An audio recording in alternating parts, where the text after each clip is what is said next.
بسم الله الرحمن الرحيم يا أيها المزمل قم الليل إلا قليلا نصفه أو انقص منه قليلا أو زد عليه ورتل القرآن ترتيلا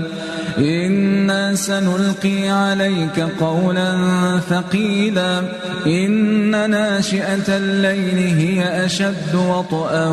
وأقوم قيلا إن لك في النهار سبحا طويلا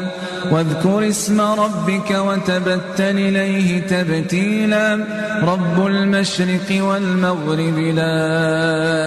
إله إلا هو فاتخذه وكيلا واصبر على ما يقولون واهجرهم هجرا